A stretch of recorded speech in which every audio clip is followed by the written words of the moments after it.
Silav roj baş, evar baş evanno, evidar muntev başın, selametin. Meçin nuçi amedekine tuhazım jora peşkeş bikim. Eğer ekran dest bebike, eğer bültene mebike ve vaşana zindi başe, jber kucana dereng dikeve, mijif hamme ki van roje davida tiştek yatiye seri YouTube ile çiğen zan. Vaşan dereng dikeve u pır kem balay dikişine ve nizanım. Gelo ji Bakurê Kurdistanê ji Tirkiye insan me temaşe dikin hakin ez wî nizanım. İşkene xwe eger hûn ji Bakurê Kurdistanê ne yan jî deverên cudayê Kurdistanê eger hûn bikarbin navê bajarê xwe binivîsînin ji bo ez bizanim em tên temaşekirin ji ber ku aniha qedexeyekê ciddî heye astengiyên ciddî hene li ser kanala me hem dengê me xirab dikin nizanim ki îmkanên wan heye tune ye yani heqeten ez zanim dixwazin pêşî li me bigirin lê îmkanên wan heye tune ez wî nizanim hevan na ka ji we re çi dibêjim ez îro dixwazim behsa wan çete û mafya li Amedê bikim li bendê bin ev çi ne ya çawa derketine ya çete mafya derketine diçin ji dikandaran xiracê digirin bi darê zorê perekom dikin rê dibirin însanan dişêlînin dikanan dişêlînin davêjin ser dikanên zêr milyon dolar xeraj dixwazin ya li Amedê çawa mümkün e ya yani şikenge em ketine vî halî edetekî wisa tune bû nava me Kurdan de ya dizî şêlandin tune nava me de yani em nikarin weke millet weke civak rê bidin vê yekê ya yani acilen li Amedê dibe otoriteyeke siyasî ya Kurd çêbibe pêşî li van însanan bigire dewleta Tirkiye bi zanebûn vê yekê pêş dixe rê li ber ve dike dewleta Tirkiye zorê li millet dike ku xwe biçin bavêjin berbextê edaleta wan bifikirin hûn dikandarin li Amedê tiştekî tê serî be hûn diçin ku derê merciyekî hûn serî lê bidin heye na hûn diçin cem edaleta dewleta Tirkiye hûn hewciyê wan dibin çima çünkü em kêmin çünkü em kêm aqilin çünkü em tune ne otorîteya me ya edaletê tune ye a siyasî tune ye ku da çû ya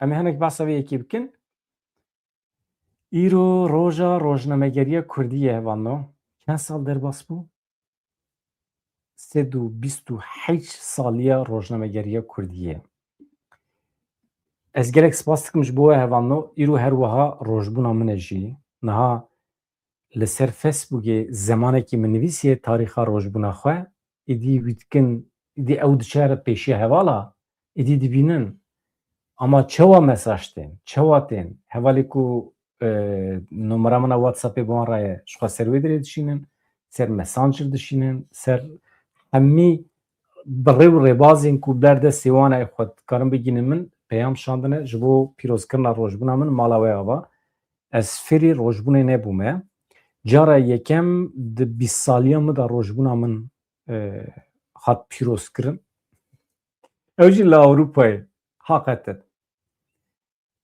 yani tunzanin li Kurdistanê edetekî wisa mirov rojbûna zarokên xwe pîroz bike yan jî mirov rojbûna hevalê xwe pîroz bike tune bû ya wexta me de tune bû yani dî vê dewrê de heye tune nizanim lê mala we ava gelek spas ez ê hewl bidim yek bi yek bersi bidim hemî hevalên ku peyam şandine mala we ava hûn ê bibêjin çawa zanî bîst û duyê Nîsanê hatî dunê madem li Kurdistanê şert û mer jine musayîd e û rast e cara yekem di deh saliya me de dewleta Tirkiye memûrê xwe şand gundê me ji bo qeyda me ya fermî çê bikir ji ber ku me dibistana serretayî êdî xilas dikir em derbasî dibistana navîn dibûn yani orta û xul îja ji me re nasname lazim bû yani em ne hemalatiyê Tirkiye bûn em hemalatiyê tu derekî nebûn yani em di resmiyetê de tune bûn pergala me ya li gund tiştekî wisa ye hevano êwe jî wisa ye muheqeq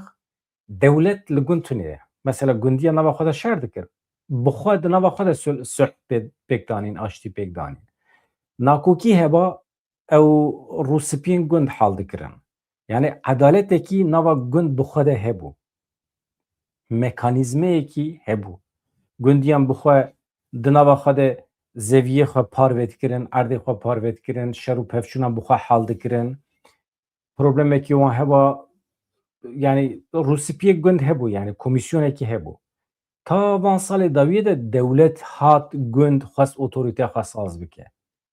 Mesela ême nasnama me tune bû, carna însan hebûn ceme heta pêncî saliya xwe jî nasnama wan tune bû. Ne diçûn esker jî.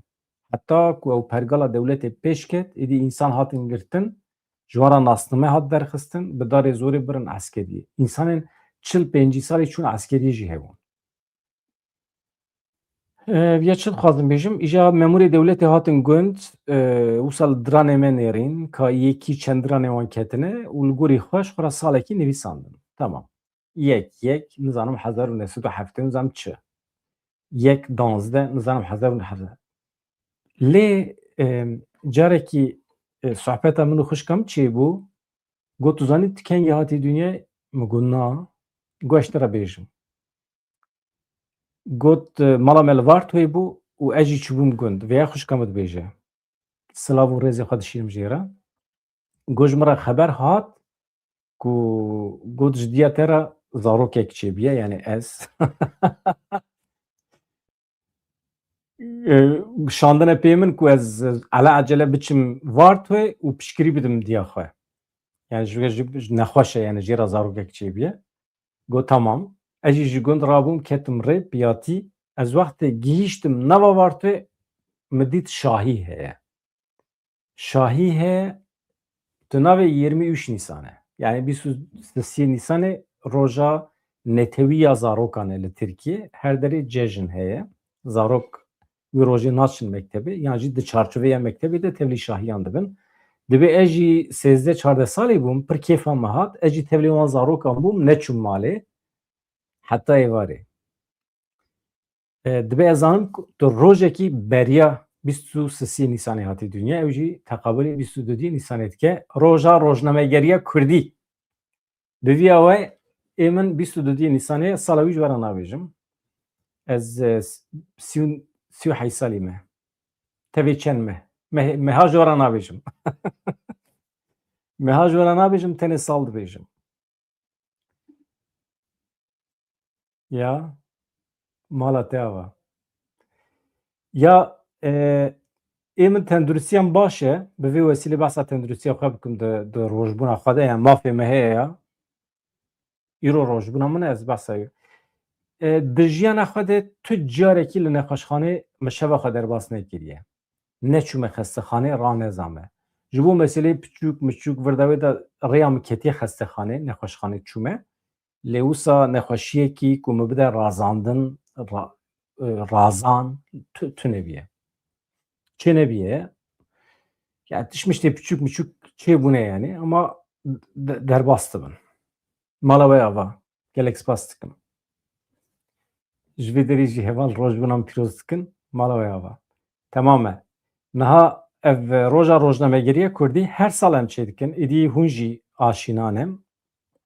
Yani salvegera 328 a Rojnamegeriya Kurdistanê ye. Li gel derketina yekemîn ya Rojnameya Kurdî ya bi navê Kurdistan ji aliyê Mîthat Bedirxan ve hatî derxistin. Malbata Bedirxaniyan tevahî di navdan e. Yani mîrê Kurdan Bedirxan vana zarokê wan in, tornê wan in, ewladê wan in. Îro bi sedan rojnamevanên Kurd wekî berdewamiya wê kar û xebatê xwe didomînin. Gelek televizyonê me çêbûne, rojname malperê me çêbûne. Her çend piraniya wan Tirkî û Erebî ve jî mixabin. Lê yê Kurdî jî kêm be hene. Heyfa min pê tê ya. Yani ez lêborîn dixwazim ji hevalê xwe. Ez cana vê derê bi dengê bilind jî diaxivim. Ji ber ku weşanê wan Tirkî ne çi bikim ez aciz dibim ya. Hûn jî aciz dibin. Nexweş e ya. Nexweş e. Qaşo em ketine rê ji bo azadî û serxwebûnê û ji bo Kurdistanê ji bo pêşîl asîmilasyonê bigirin ama hevalê me bi riza dilê xwe weşanê Tirkî didomînin. Di roja Rojnamegeriya Kurdî de jî em wî mafê xwe de bibînin hinekî rexne bikin. 22 Nîsanê sal 1898 bû. Yekemîn Rojnameya Kurdî bi navê Kurdistan li Qahîreyê paytexta Misrê ji aliyê Mîthat Bedirxan ve hate weşandin. Wê demê di sürgûniyê de bû. Ji ber vê yekê roja 22 Nîsanê her sal tê pîrozkirin Rojnamegeriya Kurdî li heçer aliyê Kurdistanê. Ev tiştekî pir baş e. Yek ji tiştên ku me Kurdan dike yek ev derketina Rojnameya Kurdistanê ye. metke yek çimentoya. Mesela li cem civak millet çiye? Çiye tişte ku millet dike milleteki coğrafyaya, zimane û hin rojên taybet hene. Şahî heye, şîn heye. Kesayetiyekî me naskirî wextê vefat dike em hemî weke netew dikevin şînê lê li Tirkiye şîn tune ye. Mesela. Li Kudirê şîn tune ve ew nejmene ji ber ku weke me hîs nakin. Mirovên li Kütahyayê ji bo şexsiyetekî me dikarin şînê bigirin? Na. Rojnamegeriya Kurdî dikarin pîroz bikin? Na. Çi ye? Tiştek ku me dike me Kurdên Îranê, Kurdên Rojhilatê Kurdistanê, Rojava, Başûr, ê Bakur, ê heta Ermenistan, Kazakistanê her kesî dike yek lê Kurdan. Ji ber vê yekê evan netew ev e. Yani em netewekin. Pir komîk e ne? Piştî ew qasa salan anha em hewl didin îspat bikin ku em netewin. Yani ev bi tena serê xwe yani hinekî ew e yani. Mirovan mehcûb dike heqeten. Normal gerek ne wisa biya. Yani di vê serdemê de piştî ew qasala me hewl nedeba ka em milletin, em netewin, em çi ne.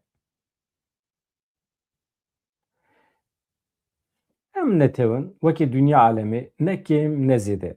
Ê netewên xelkê çi hene ême ji divê ew hebe. Ê xelkê zimanê wan fermî ye, perwerdeyiya wan heye ême ji divê hebe. Ê xelkê dewleta wan heye divê ême jî hebe. A hûn ê bêjin quweta me tune. Yani quweta xelkê jî tune. Millet hinek qet ji binî ve herin Afrikayê hevanno yani rêz û hurmeta me heye ji bo wan milletan yani nizanin xwarin bixwin, nizanin kincan li xwe bikin ama dewleta wan heye ama hatiye naskirin. Ya ême em ji medeniyetekî pir kevin tên. Mirovahî ji me peyda bûye weke milletê Kurd me îmza xwavitiye binê pir medeniyetan, şaristaniyan, împaratoriyê me çîbûne, dewletê me berê çêbûne lê îro sirf ji ber karakterê Tirka em nikarin bibin dewlet.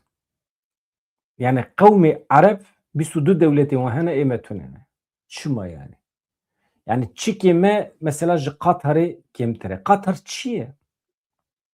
Qatar nake mîrektiyekî me ê Bitlisê ye. Kuveyt çi ye yani?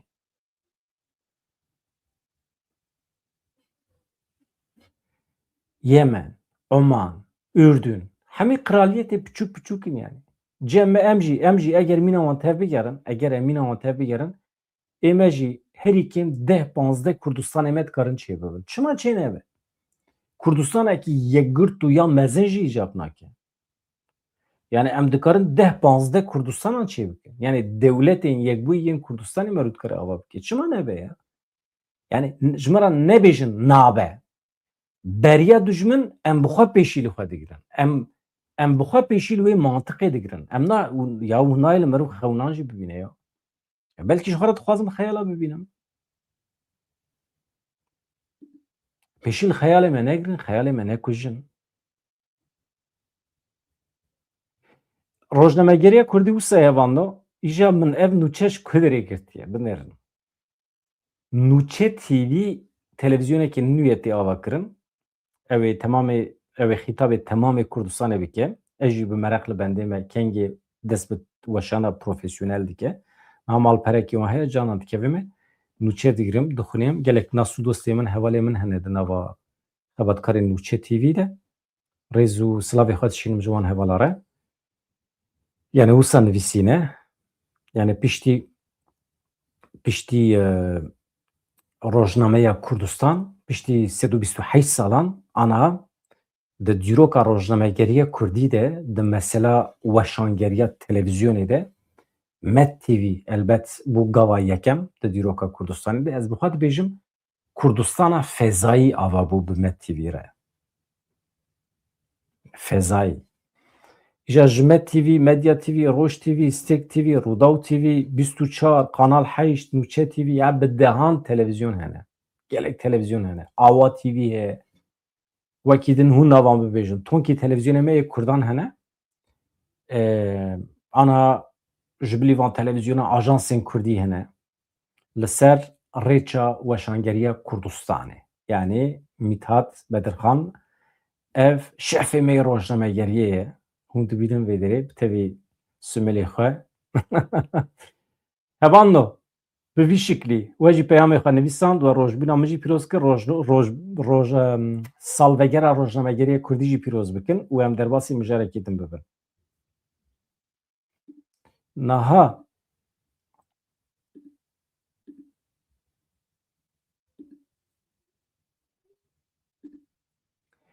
ev jî bi vî ya we hevano. Hûn dîsa jî binivîsînin. Çi tê ser dilê we ji xwe re binivîsînin ji kerema xwe re. Çalakvana Kurd a Êzidî û xwediya xelata aştiya Nobelê Nadia Muradê nîşaneya herî bilindiya şerefê ya Fransayê wergirt. Serokkomarê Fransayê Emmanuel Macron ev xelat bi destê xwe pêşkêşî Nadia Muradê kir. Merasim li Koşka Elîzê li Parîsê li paytexta Fransayê hate li derxistin. Macron di merasimê de nîşaneya Lejyona Şerefê Legion de l'Honneur da Nadia Muradê. Bi vê yekê Nadia Murad bû yekem jina Iraqî û jina Herêma Kurdistanê ku vê xelatê werdigire. Nadia Muradê piştî wergirtina xelatê li ser hesabê xwe X'ê peyamekî belav kir. Dibêje ji bo min ciyê serbilindiyê ye ku ez li Koşka Elîzê ji Serok Macron madalyaya Lejyona Şerefê werbigirim. Fransa her tim di dilê me de ciyekî taybet werdigire.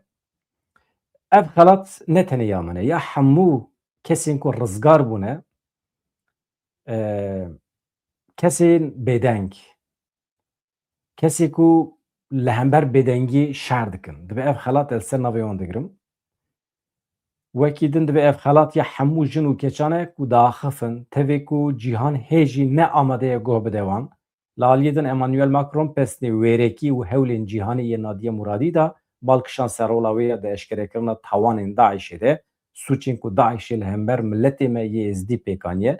Macron her wiha qala rola Nadia Muradî ya da avakirina tevgereke navnetê wî ya ji bo rûbirûbûna tundiya zayendî ya di dema şerên çekdarî de kir. Nîşaneya Lejyona Şerefê hevano li Fransayê xelata herî bilind ya fermî ye. Di ser vê xelatê re xelat tunêre. Ev nîşane sala 1802 de ji aliyê Napoleon Bonaparte ve hatiye damezrandin. Xelat didin wan kesayetîn ku xizmeteke berbiçav ji bo nirxên mirovahiyê kirine. Berî jî ev xelat dane kî? Dane kesayetî navdar yên weke Nelson Mandela, Elizabeth Duyem û Feyrûze. Hunermenda hêja ya dengxweş ya Lübnanî Feyrûze. Feyrûze hê sax e ne? Dengek ecayîb nerm û qadîfe li ser Feyrûzê ye.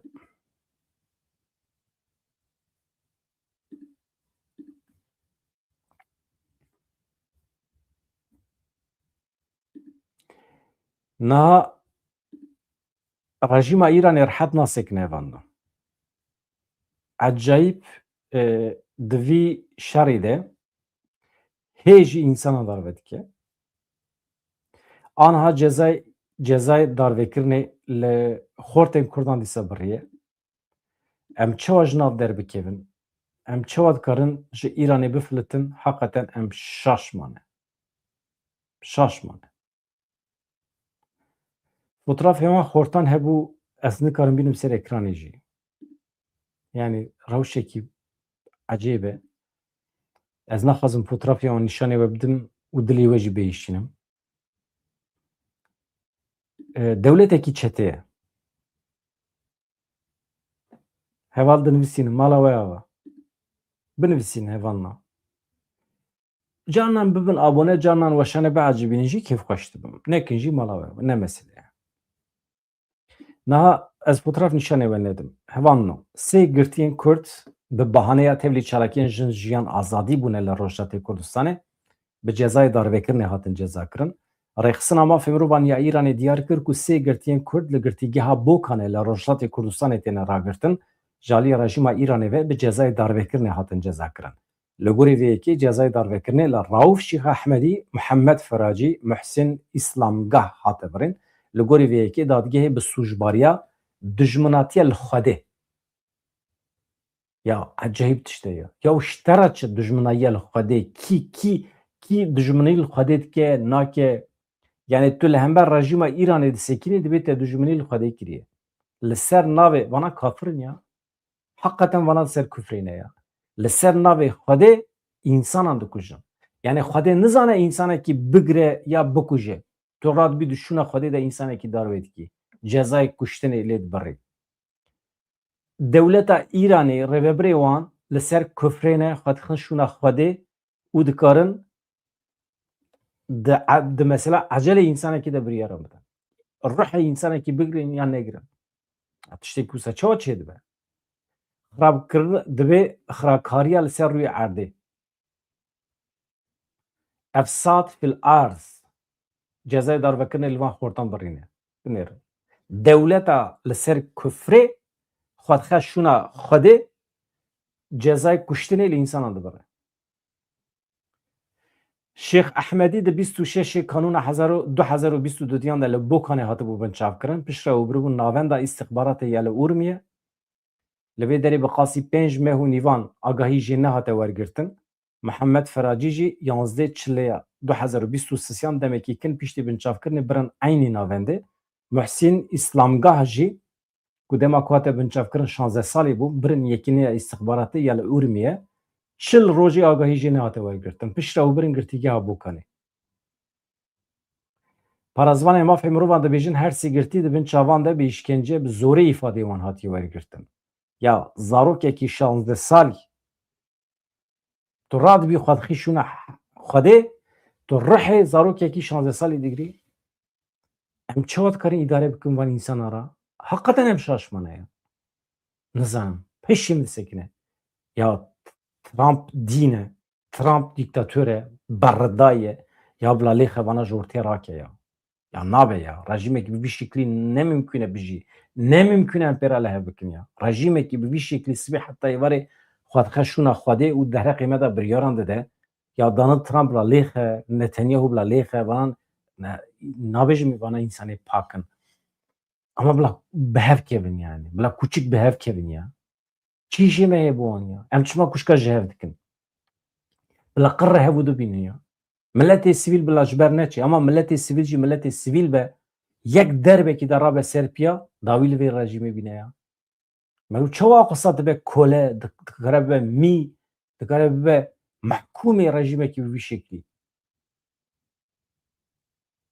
Li Tirkî jî wisa ye ya. Milletê me yê Bakurê Kurdistanê derbekî de rabin ser xwe 2 milyon 3 milyon.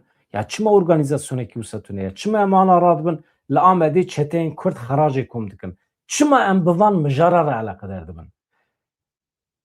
Çima ya? Em radibin wexta xwe didin em dibêjin bi Selhedîn Demirtaş bila ji hepsê were berdan. Ya çi îşê Selhedîn heye di hepsê de? Melu çiwa dikare rê bide dewletekî ku Selhedîn Demirtaş însanekî mina melek di hepsê de digrin. Çi îşê ew qas bi hezara însanê me heye di hepsê zindanên Tirkiyeyê de ya? Ya hakikaten hem mesela İranê hem mesela Tirkiye mirovan dîn dike.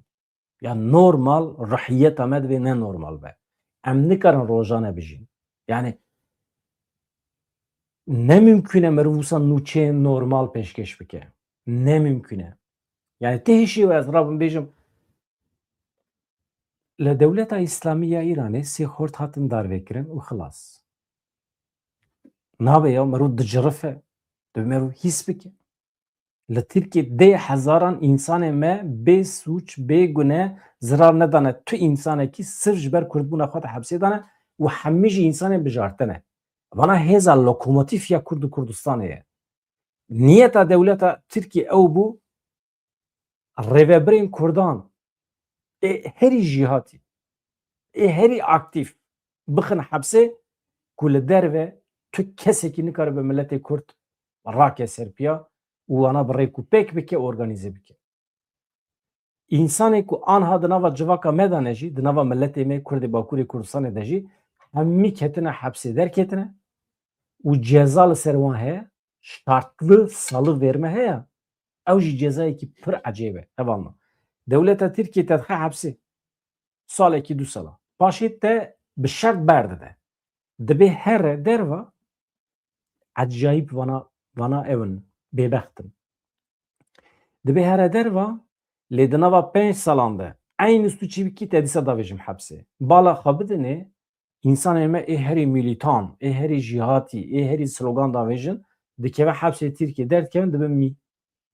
Deng ji wan dernakeve. Çima? Çünkü şert daniye ser wan. Hûn dengê xwe bikin, hûn aynı suçî bikin ez bi 5 sala davêjim hepsê. Êdare dengê xwe bike. Şevekî tê davê ser mala te te kelepçe dikir digere dibe.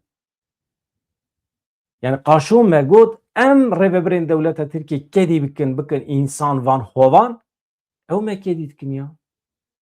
Em bûne mîna mî li derva. Wextê ku îmkanê me heye li Ewropayê jî em ji xwe daxivin hûn li Ewropayê temam madem em li Ewropayê ne madem quweta dewleta Tirkiye têrê nake me bavêje hepsê bêle em ji xwe serbest qise bikin madem hûn li Kurdistanê ne hûn nikarin qise bikin temam mecbera tiştek negotiye rêz û hirmeta me hêje ama bêle em qene em biaxivin ya me li Ewropayê em li Ewropayê ne îmkanê me heye em ji xwe daxivin me ji kesî re nede xebera me heqaret li kesekî nekiriye tenê em dixwazin azadiya mutlak ya milletê Kurd di hişê milletê Kurd de zindî bîrin. Serxwebûna mutlak ya Kurdistanê em zindî di hişê milletê xwe de biparêzin. Yani qene vî heqî bidin me ya. Beriya dewleta Tirkiye hevalê me nayê em behsa van mijare bikin. Ya hûn çi ji me dixwazin? Ya bêhêlin tamam hûn li Bakurê Kurdistanê ne şartlı salıverme heye ser we hûn ji xwe re bêdengin tamam. Qet nebe tamam li Ewropayê em ji xwe biaxivin ya.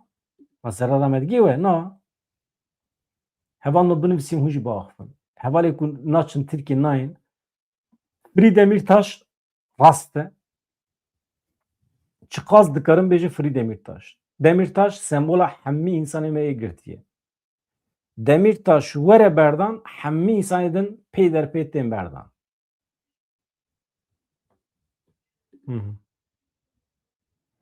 Mala waya va binivîsînin yani Firî Demirtaş binivîsînin, Azadîbû Demirtaş binivîsînin.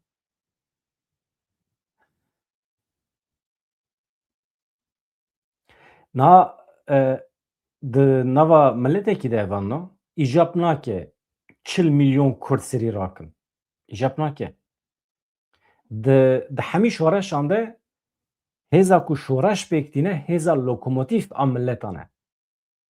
Ew jî însanên bijarten e. İnsanên herî pêş ê civakê ne. Mesela însanê me herî pêş di civakê mixabin me ew di şerê li serê çiyê de me ew wenda kirin. İnsanên me ji üniversite derdiketin, zana bûn, alim bûn, ew tevçûn bûn gerîla malesef şehîd bûn. Jiyana xwe ji dest dan. Yani îcab nake merûv şehadetê weke tiştekî mezin bibîne. Hevalno dawiya de mirin e, merû tune dibe. Mahir Atakan gerek aniha di nava me de biye, aniha di siyaseta legala Tirkiyeyê Mahir Atakan hebiya heqeten pêşketinekî pir ecayîb şey dibû. Min lê godar kiriye, min vîdeoyî godar kirine. Mêjiyekî ecayîb zîrek li ser heye hebû mixabin jiyana xwe ji dest da di vî şerê xirab da. İnsanê mîna wî hewcedariya milletê me însanê mîna wî hene. Çi ne ev însanê me hemî çûn yek bi yek şehîd bûn, ji holê hatin rakirin, çûn xelas bûn. Kî maye li Kurdistanê? Êdî em bûne mîna wî.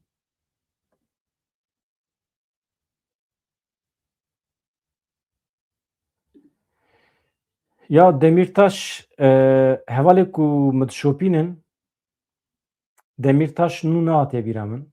Min ji bo Demirtaş min epê mücadele kiriye. Henkî min dest bi YouTubeê kiriye ji xwe tim cih didim beyanatên Selaheddîn Demirtaş tim goh didimê parastina wî ya li mehkemê min bi temamî min bi rojan pêşkeş kiriye min daye û beriya vê yekê jî di Stêrk TV'de wextê ez dixebitîm her cara ku di derheqê Selaheddîn Demirtaş da tiştekî hebiya muheqqaq bültena ku min pêşkeş dikir min di bültena xwe de cih didaye. Muheqqaq min cih didaye. Yani digel nerazbûnan jî min cih didaye. çünkü vezifa me ye. Em mecburin vefadar bin. Me rêda ku ew bikeve hepsê. Ji ber vê yekê ê min nû nehatiye bîra min. Ha tu ji bo min nebêjî ne meselê ye ama tu ji min bibêjî ez qebûl nakim çünkü ê min Selahattin Demirtaş ez tim cih didimê. Çi dibe bile bibe. Niha di demekî de ku îro em salvegera 128 Rojnamegeriya Kurdî pîroz dikine vano yek ji dengên azadê Herêma Kurdistanê Rojnamevan Qereman Şükrî di girtîgehê de ye. Niha di derheqê tenduristiyê wî de agahiyekê heye. Rayedara hikûmeta Herêma Kurdistanê bi taybetî hin derdorên Kurdistanê bahsa mafya rojnamegeriyê dikin lê ev însanê me di zindanê wan de ye. Em acîlen daxwaz ji Rêveberên Başûrê Kurdistanê dikin di serî de Qereman Şükrî hemî rojnamevanên girtî serbest berdin. Tu însanekî me di zindanên Kurdistanê de ji ber fikrê xwe de hepsî de nebe. Nexweş e. Qereman Şükrî û gelek hevalê me din hene ê rojnameger divê werin berdan. Mesela çalakvanê siyasî rojnamevan Şêrvan Şêrwanî jî heye. Wî jî dest bi greva birçîbûnê kiriye. Ev rojnamevanê me dest bi greva birçîbûnê dikin di vê roja rojnamegeriyê de. Elbet Qereman Şükrî zû ye dest bi greva birçîbûnê kiriye. Vê derê em wan bînin bîra xwe, em piştgirî bidin wan, em bibêjin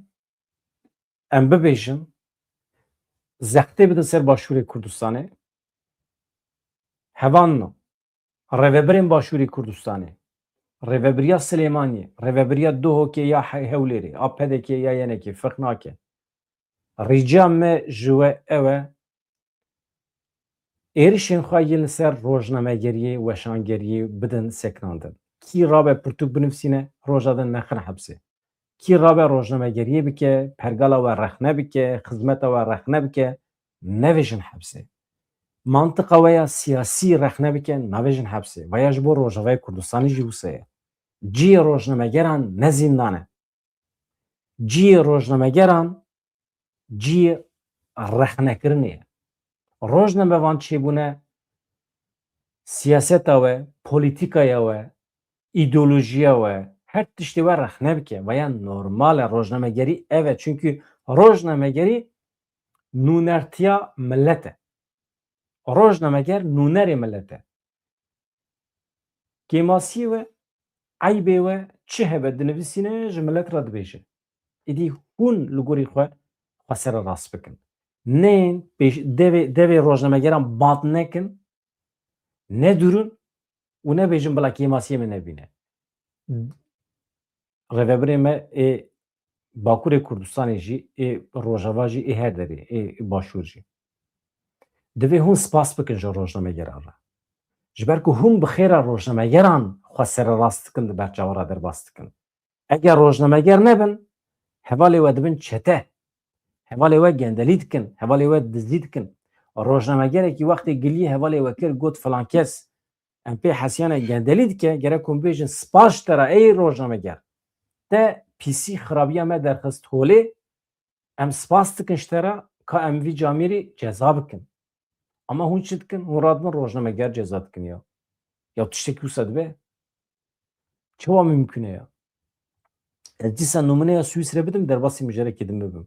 Ya Serokwezîrê Cenevre bi perê karsazekî çû tetilê rojnamegerekî nivîsand got Serokwezîrê Cenevre bi perê karsazekî çûye tetilê. Çi hat serê wî? Partiya wî rabû ji wî rojnamegerê re spas kir, got te ev xirabî derxistî holê, mala te ava û beriya partiyên muxalîf Partiya Serokwezîr li hember Serokwezîr derket. Got tu nikarî navê me xirab bikî. Tu nikarî weke Serokwezîr bi perê xelkê biçî tetilê. Ma perê te kêm e, ma maaşê te têra te nake. Tu çima karsazekî dî kileka xwe çî tetilê? Nabe. Îja ême çi dikin? Ême dibêjin pirsgirêkê me navxwayî ye bila nava me de bîne. Pirsgirêkê te navxwayî çi ye? Çi ye pirsgirêkê te navxwayî? hevalekî te dizî dike gendelî dike bêje em dibêje ji me re spas bike ya. Niha Donald Trump sê roj dane gelo. Serokê Amerîkayê wê demekî Kurd bide aliyan ji bo Îranê ji bo ku Îran bikaribe li ser pêşniyazekî bifikire. Wext dide Îranê. Sê berpirsên Amerîkayê ji malpera Axiosê re ragihandin ku Donald Trump amade ye tenê sê heta 5 rojên din dem bide Îraniyan da ku mala xwe bi rêk û pêk bikin, fikrê xwe di ber çavara derbas bikin, lê wan teqezî li ser vê yekê kir ku ev dem bêdawî nabe. 3 roj, 5 roj, hefteyekî dikarin mühlet bidin Îranê ji bo bikaribin biryarekî bigirin. Li gorî raporê danûstan yani ev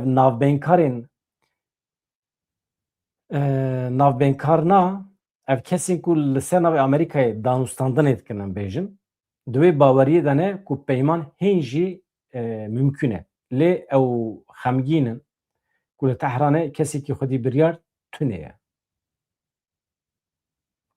Di raporê de hate gotin ku rêberê bilindiyê Îranê Mujteba Xemenî kêm caran peywendiyan datîne di navbera generalên supayê pasteran û ev ekîba Îranî de li ser stratejiya şer û aştî alozî nakokiyekê tund heye. Yani ew ekîba dîplomatîk ku hatiye Pakistanê bi Amerîkiyan re hevdîtin pêkaniye temamî dibin hukmê artêşa Îranê de ne. Bê emrê wan nikarin tevbigerin. Amerîkî dibêjin vayan ne baş e.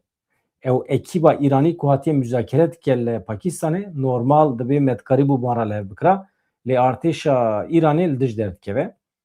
Li gorî berpirsên Amerîkayê de êrişa Amerîka İsraîlê ya 28 Sibatî ya li ser Îranê de temam vayan nûçeyên berê ne hevan no. Em hinekî behsa Selahedîn Demirtaş bikin hevan no. Komîsyonek ji partiyên siyasî li pêşiya girtîgeha Silîvreyê daxuyaniyekî dan çapemeniyê nûnerên partiyan diyar kirin ku heta girtiyên siyasî werin berdan ew ê tekoşîna xwe tim bidomînin. Komîsyonekî ji Dem Partî, CHP, EHP, MF, TİP, TOP, SMF gelek navê din hene Dem Partiyê pêk dihat îro ewlî li girtîgeha Edirneyê çûn Cem Rêzdar Selahedîn Demirtaş û Selçuk Mizraklı şarêdarê berê yê Amedê Doktor Selçuk Mizraklı ew Selahedîn Demirtaş di aynî hûjrê de ne bi hev re dijîn. Bi rêya parêzeran hevdîtin pêkanîn komîsyon paşê çû li girtîgeha Silîvriyê li ser navê Komîsyonê Parêzeran bi Parlamenterê tîpê Can Atalay re hevdîtin pêkanîn. Wekî din çûn Cem Osman Kavala, Tayfûn Qahraman gelek kesan re hevdîtin pêkanîne. Lê tiştek ku bala we dikare bikişîne hevan no. Tuncer Bakirhan tabii piştî hevdîtinê daxuyaniyekî da dibêje îro gelê Tirkiye li hember pêvajoyê bêbaweriyê de jî gel şaredar û parlamenteran heldibijêre lê nûnerên ku hatine helbijartin têne girtin. Bekîr Kaya şaredarê berî yê Wanê ev 10 salin girtiye. Milletê Wanê ji 14 şaredaran tevhiya wan bi dest xist li behsa Wanê dike. Aliyekî aştî aliyekî girtin aştî bi vî şeklî nabe dibêje Tuncer Bakirhan. Hevalên me yên girtî divê acîlen demil dest serbest werin berdan heta werin berdan jî tekoşîna me wê tim bidome. Divê navberê de Selahedîn Demirtaş Selçuk Mizraklı bi hev re peyamekî şandin derva dibêjin em daîma li hember şer bûne em daîma ji bo aştî xebitîne heta niha hebata me îşê me ew bû di siyasetê de em bikaribin ciyekî bigirin em bikarin xizmetê ji milletê xwe re bikin ji bo ku însan neyne kuştin ji bo ku şer û pevçûn çê nebe ciyê me ne zîndan e ciyê me siyasetê di nava millet da ye ji ber vê yekî anha astiye ku Türkiye dixwaze bigêje ciyê me ye fikrê me ye yani dibe derdê me ne ew e ku em ji bo xwe azadî bixwazin em ne li bendê ne ku em rojê xwe bijmêrin ku em hêvî bikin ji dewleta Tirkiye me serbest berde lê divê em dixwazin milletê me zanibe ku em çi ne em çi dixwazin em ji bo çi tê dikoşin milletê me bila zanibe ku em vê derê rojê xwe najmêrin em nabêjin sibê dusbe heft rojê din em serbestên berdan ji ber ku vaya çima dibêje yani divê baweriya me bi dewleta Tirkiye tune ye baweriya me bi edaleta dewleta Tirkiye tune ye ancak bikevin zorê mecbûr bimînin Hewcê me bibin ew ê me serbest berdin. Ama dîsa jî garantiye wî tune. Te serbest berde sivê dest pê dîsa tê davê sermala te davê hepsê. Me çi fehm kir yani. Hevan no ka em ji kerema xwe re fikrê xwe bibêjin. Ez ecayîb acizim ji van çete û hêzên mafya ku li Amedê peyda bûne. Kî bû sebeb? Yani çawa mümkün e gencên me ê Kurd rabin biçin ji karsazê xwe bi darê zorê pere bixwazin. Ma milletê Amedê miriye. Çima dibêjim Amed? Ji ber ku li derekî din belkî heye lê yê Amedê derketiye pêş. Min ev nûçe ji Rûdawê girt. Peyamberên Rûdawê aniha dixebitin di nava Amedê de ez naxwazim wan jî bikim hedef. Niha ev çete û mafya îje berê xwe bidin wan feqîr rojnamegerê me ê Rûdawê îje ew ê gef û tehdît li wan bikin. Min nûçe ji Rûdawê negirt ki ey çeteno min bi xwe afirandiye. Ji xwe hefteyekê ez behs dikim ne hevan na. Hefteyekê ez behs dikim. Dibêjim li Amedê çete û mafya peyda bûne bi darê zorê xelkê aciz dikin ji wan xerac û pere dixwazin. Di nava mehekî de li sî xwaringeh zêrfiroş dikanên ku zêr difiroşin kafe qehwexane sî caran hatine gulebaran kirin. Sî caran gule li xwaringeh ketiye zêrfiroşan ketiye kafe mafya û çete bûne bela serê dikandar û karsazan. Li gorî agahiyan li Amedê herî kêm 5 çeteyên mafya hene. 5 mafyayên cuda hene nava xwe de ekîb çê dikin ji karsazan bac û xeracê dixwazin. Dema karsaz vê daxwazê red dikin diçin mirovên xwe çeteyê xwe tînin êrişê ciyê wanê kar dikin. Êrişê dikanê wan dikin. Eger kafe be êrişê kafeyan dikin. Restoran be êrişê restorantan dikin. Gule berdin lingî wan, berdin bedena wan. Yani ne bi niyeta kuştinê, bi niyeta tirsandinê û pere ji wan bigirin. Yek ji wan karsazên ku gule li kafeya wî hatiye reşandin, Ciwanroj Ceyhan e. Hûn zanin çi qas pere jê hatiye xwestin? Ya ji ber vê yekê merov naxwaze rêxistina me a çekdarî dawî li xwe bîne. Ya temam ez nabêjim sedî sed adîl bû hebûna wan li Kurdistanê. Yani însan canan kuştinê ku me qebûl nedikir hebûn. Lê qenebe otorîteyekê siyasî hebû.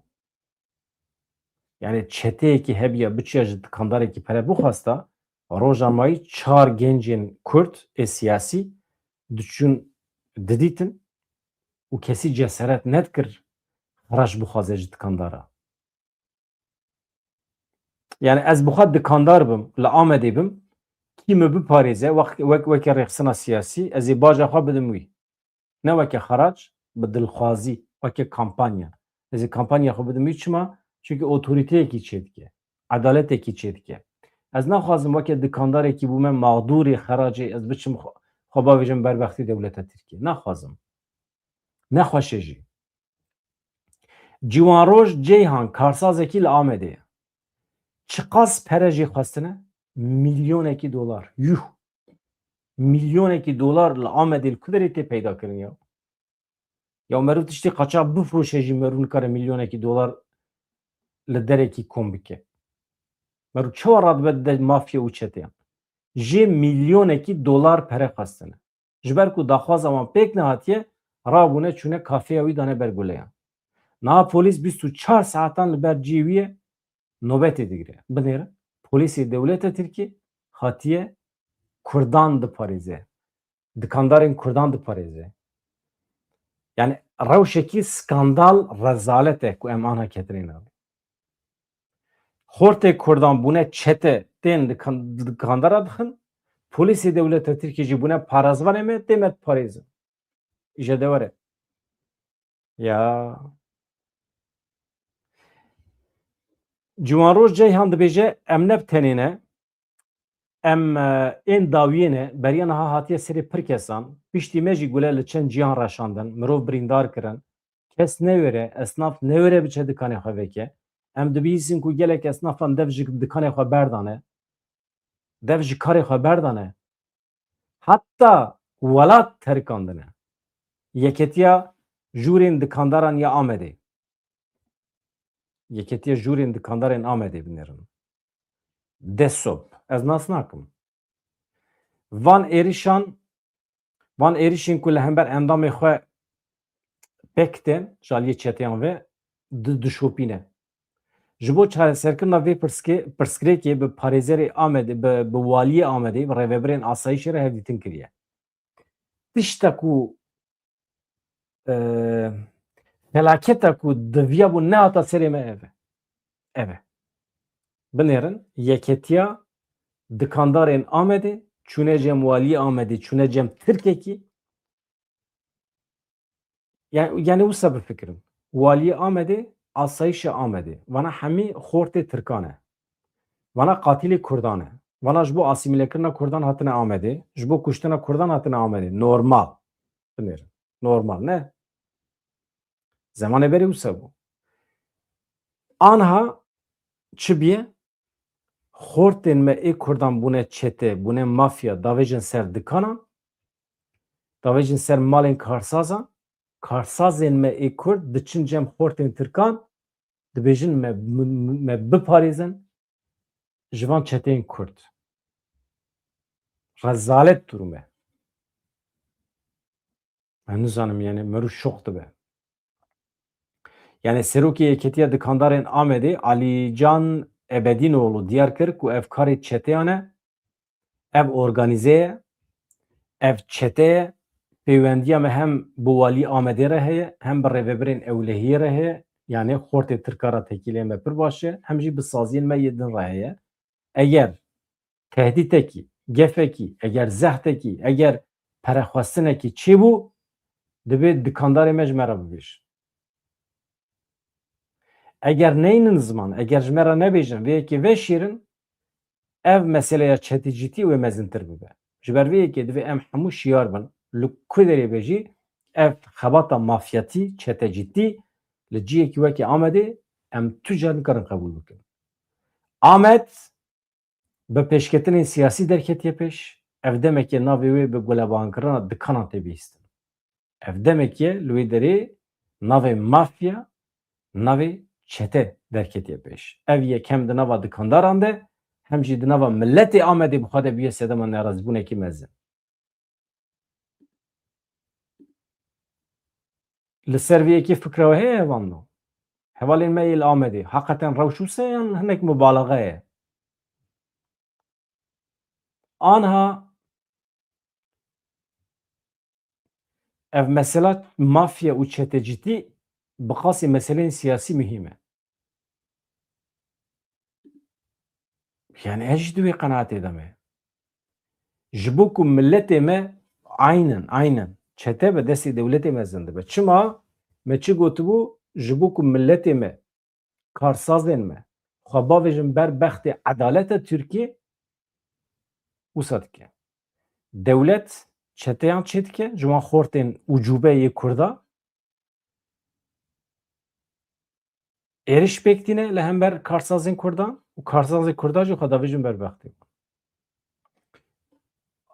Amerîka ev yek anî serê Ewropiya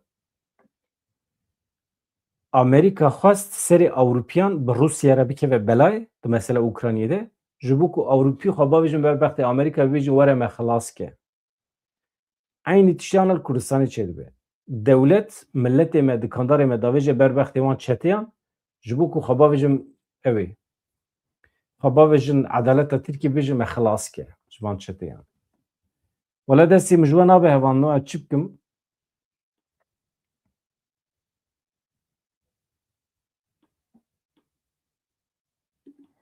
nana rast dibêjî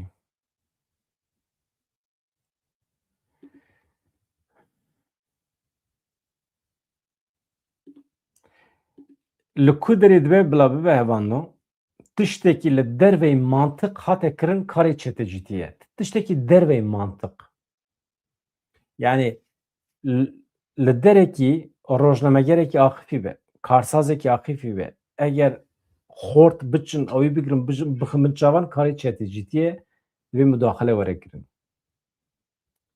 Wala nizanim çi dibe. Ka ez binêrim nûçeyên deqeyên dawî wekî din hene tune ne.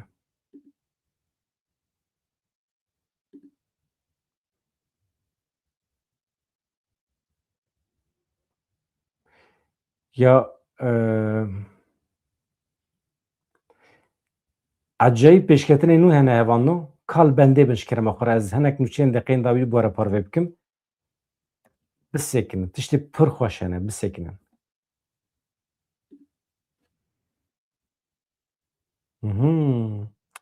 Tê bîra we dom ji were nûçeyekî pêşkêş kir, min got Donald Trump ji Îranê xwestiye ku heşt jinên mehkûmê îdamê serbest berde. Donald Trump dibêje ev daxwaza min hatiye qebûlkirin. Heşt jinên ku me navê wan da Îranê aniha dibe nayîne îdam kirin. Nûçeyekî din jî heye ji were pêşkêş dikim deqekî. Serokê Amerîkayê ragihand ku hikûmeta Îranê bersiva daxwaza wî daye cezayê îdamê yê heşt xwepêşanderên jin betal kiriye. Ev weke nûçeyekê deqeya dawî ye. Eger rast be Donald Trump di daxwaza xwe de bi ser ketiye. Eger rast be tevê manî ku Îranî niyeta baş nîşan daye. Donald Trump dibêje çar ji wan jinan hema demil dest wê werin berdan. Donald Trump li ser hesabê xwe Truth Socialê ev nûçe parve kir weke nûçeyekî gelekî paş pênasê kir. Ew heşt jinên ku biryar bû îşev li Îranê werin îdam kirin, êdî ew ceza li ser wan nayê bi cîhanê. Ya Donald Trump vaya ji bo jinên Kurd jî çê bike ya. Çar ji wan jinan wê demil dest werin berdan û ji bo çarê din jî cezayê mehekî ê girtîgehê hate birîn. Donald Trump ji rêveberên Îranê re dibêje destê te sağ be. Mala we ava û dibe we niyetekî baş nîşan daye. Tamam. Avaya laliyekî binêrin di nava wan jinan de jî keseke 16 salî heye. Binêrin.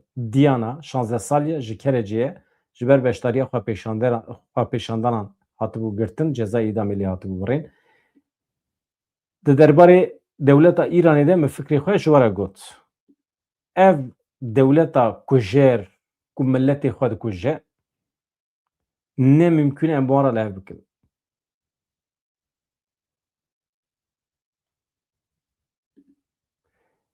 Nûçeyekî din heye hevan no.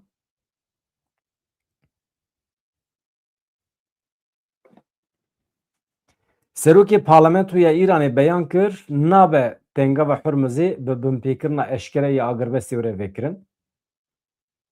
Yani Amerika heta ku agirbestê binpê bike em nikarin Hurmuzê vebikin. Divê manê de dibêje.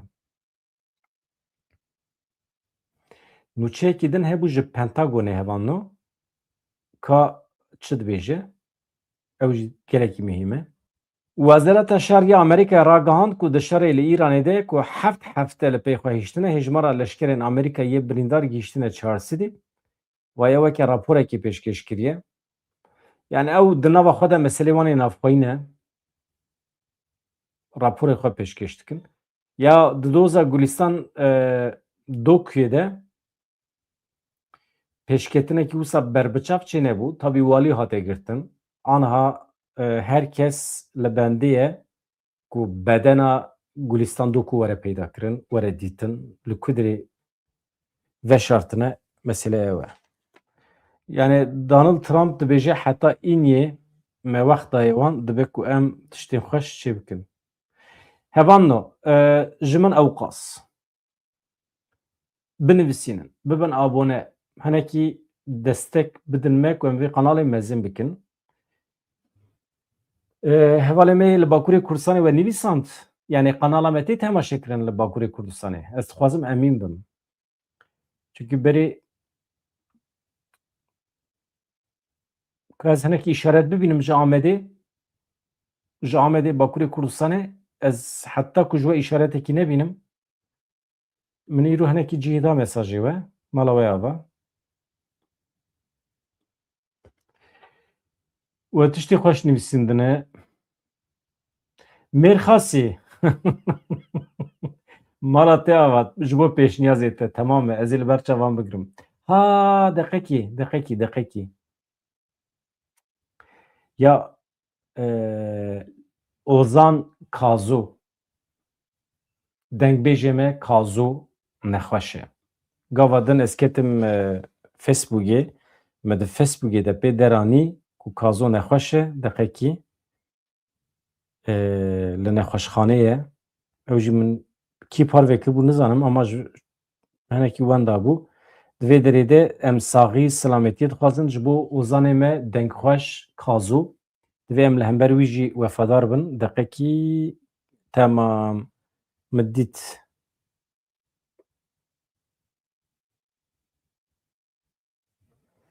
Avê derê ye.